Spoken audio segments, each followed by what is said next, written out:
Good morning students.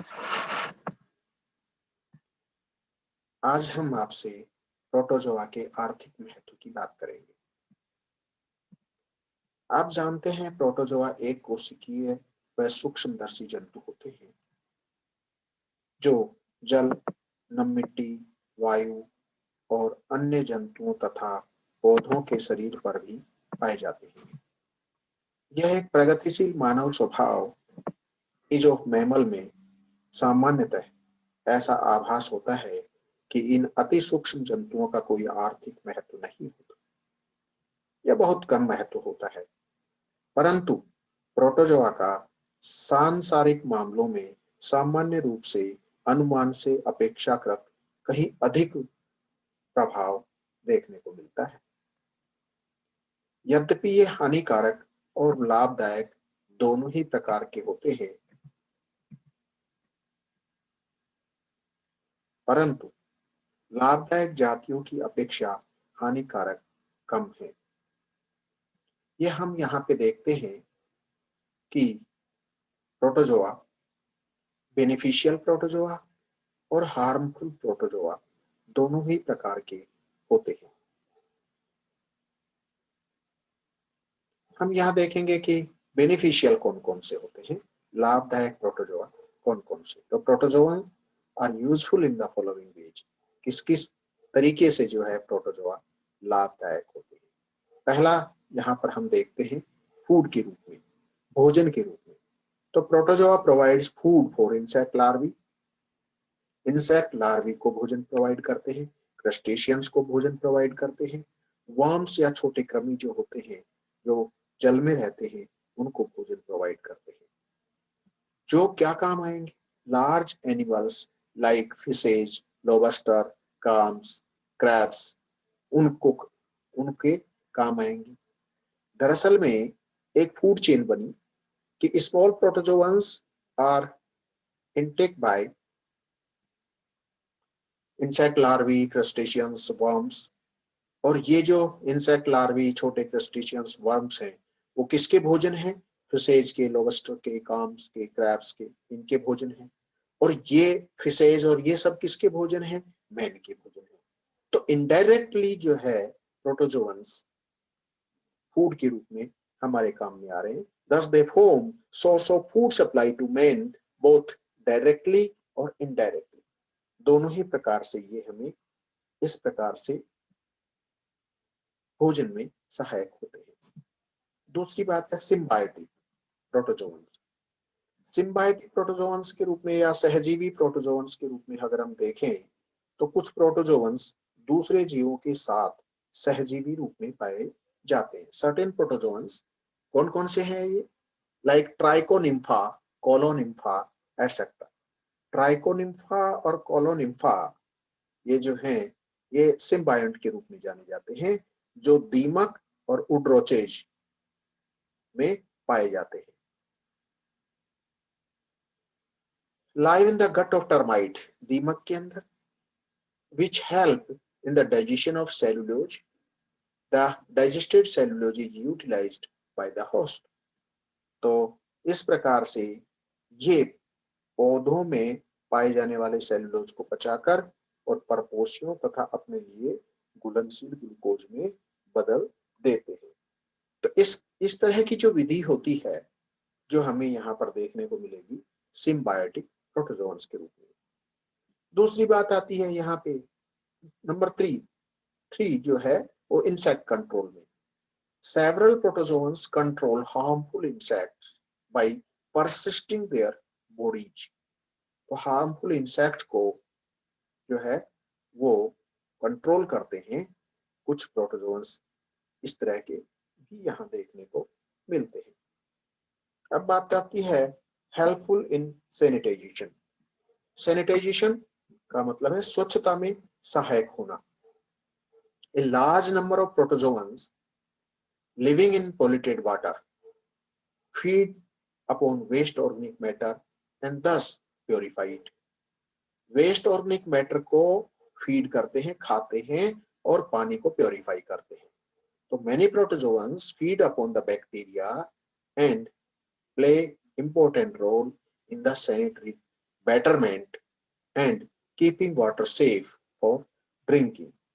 इस तरह से असंख्य होलोजोइक प्रोटोजोअन्स विविध प्रकार के जलाशयों में सड़न उत्पन्न करने वाले जीवाणुओं का भक्षण कर जाते हैं और जल को स्वच्छ बनाए रखकर और पीने योग्य बनाए रखते हैं। ये इनका सैनिटाइजेशन या सैनिटेशन के अंदर या स्वच्छता में इनकी भूमिका है। अब बात आती है इंडस्ट्री के रूप में।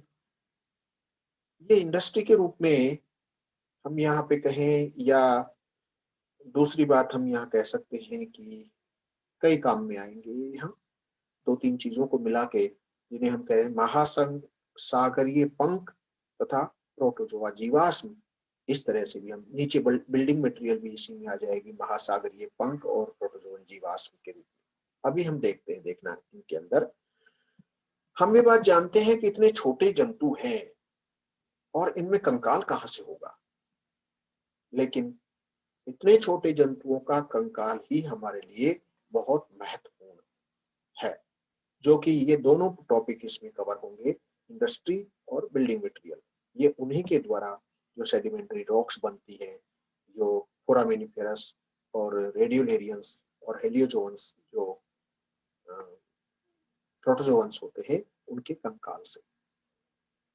The skeleton deposit in marine protozoa, deposits of marine protozoa. Marine protozoa, अब बात आ गई यहाँ पे, फोरामिनिफेरस और रेडियोलेरिया के सदस्यों का कंकाल वो समुद्र के अंदर तलहटी में जमा हो जाता है इन फॉर्म ऑफ समुद्री ऊज। समुद्री ऊज क्या है? समुद्री सागरीय ये पंख जिसे हम कहते हैं। तो about 30% of ocean bed is covered with the globigerina ooze. तो ग्लोबिजेरिना पंख से लगभग 30% जो है समुद्री भाग आच्छादित है। These skeleton deposits are put to many uses. Some are employed as filtering agents, others are made into chalk, and still others are used for abrasives. अब किन किन उनमें, ये इंडस्ट्री में अलग से बांट दिया इसको हमने यहाँ पे। तो इंडस्ट्री में ये कैसे छोटे छोटे नन्हे कंकाल सिलिका तथा कैल्शियम कार्बोनेट के बने हैं।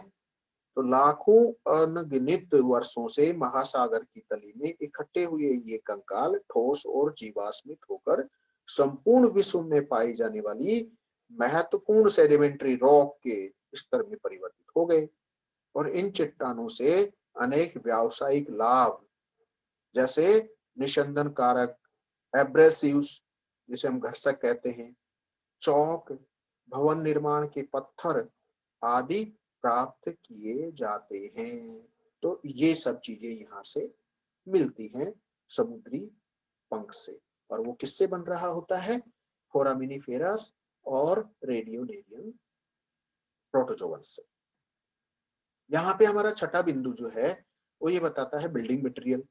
तो बिल्डिंग मटेरियल में अभी जो हम बात कर रहे थे समुद्री पंख ही होगा वो भी, कि the skeletal deposit due to the due course of time change into the limestone rocks, चट्टाने बन गई। Limestone is provided by the globigerina ooze, जो ऊपर वाले भाग में है। इंडस्ट्री के रूप में जो हम ग्लोबिजेरिना की बात कर रहे हैं वो यहाँ भी काम आ रहा है, बिल्डिंग मटेरियल में भी, और उन्हीं के लिए जैसे चौक के रूप में या घर्षक के रूप में जो एब्रेसिव्स होते हैं उनके रूप में, such as that of cliffs of Dover, which have played an important role in the defense of England. Pomerina, formerly known as the Nummulites, are the largest protozoa, which form limestone. Thus, limestone beds are used as building material. तो इस तरह से तो न्यूमुलाइट्स के या दूसरे और भी जो है विश्वास किया जाता है कि पेरिस के महानगर जिसे हम कहें वो अधिकांश भवन नितांत रूप से लगभग फोरामिनिफेरन वंश के मिलियोलाइना के कवचों के बने चूने के पत्थर से बने हैं। और इसी प्रकार मिस्र के महान पिरामिड भी प्रारंभिक टर्शियन युग के फोरामिनिफेरस प्राणी नुमुलाइटस के आवरण द्वारा निक्षेपित चूने के पत्थर से बनाए गए हैं। फ्लिंट और चर्ट प्रकार की कठोर चट्टानें में रेडियोलेरियन जीवाश्म का बाहुल्य पाया जाता है। ट्रिपोली स्टोन, जिसका उपयोग पॉलिश करने में या घर से चूर्ण में किया जाता है, यह भी रेडियोलेरियन से ही प्राप्त होता है। तो ये बात हो गई यहाँ पर। अब बात आती है एक next topic, oil exploration. Petroleum is organic origin. The skeletal deposit of foraminifera and radiolaria are often found in association with oil deposits. In this mean, they help in exact location of oil. अब ये माना जाता है जहां पर ये मिलेंगे तो वहां पर ऑयल एक्सप्लोरेशन किया जा सकता है। उनके लिए एक संकेत है कि जहां पर फोरामिनिफेरा और रेडियोलेरियंस की ऊज है वहां पर ऑयल डिपॉजिट्स जो है वो होती है, तो वहां से उसकी लोकेशन का पता लग जाता है। अब नेक्स्ट टॉपिक है यहाँ पे, वो है साइंटिफिक स्टडी के अंदर अध्ययन में प्रोटोजोआ का क्या महत्व है। एक कोशिकीय जंतु हैं और इनका अध्ययन में क्या महत्व हो सकता है, लेकिन यहाँ पर हम उनकी बात ही करेंगे कि many protozoa are used in biological and medical researches. Protozoa एक कोशीय जंतु है। इनके आकार और कार्य बहुकोशीय प्राणियों की कोशिकाओं के समान ही होते हैं। अतः जीव वैज्ञानिक सिद्धांतों की व्यापकता एवं अनुप्रयोग को देखने के लिए इनका प्रयोगशालाओं में अध्ययन किया जाता है। तो सूक्ष्म साइज, छोटे आकार, परिणाम और तेजी से जनन करने के कारण आनुवंशिकी विज्ञों द्वारा आनुवंशिकता एवं वेरिएशंस, विविधताओं के लिए इनका अध्ययन किया जाता है। भूगर्भ विज्ञान और पैलियोंटोलॉजी, जीवाश्म विज्ञान के छात्रों के लिए प्रोटोजोआ के जीवाश्मों का ज्ञान होना अति आवश्यक है। इस विश्व में आज जितने भी बहुकोशिक प्राणी देखे जाते हैं उन सब के प्रजनक प्रोटोजोआ ही हैं। तो पृथ्वी पर जैविक पदार्थ के संभावित आरंभ एवं और जीवन की उत्पत्ति तथा विकास को समझने में इनके अध्ययन से सहायता मिलती है। कोशिका की कार्यकी को समझने में प्रोटोजोआ की कार्यकी ने अधिक सहयोग दिया है। इस प्रकार से हम कहते हैं कि एक कोशीय होने के बावजूद भी प्रोटोजोआ का महत्व कहीं भी कम नहीं है। ये हमारे लाभदायक प्रोटोजोन्स की बात है। इस प्रकार से हम लाभदायक प्रोटोजोआ की बात करते हैं। Thank you.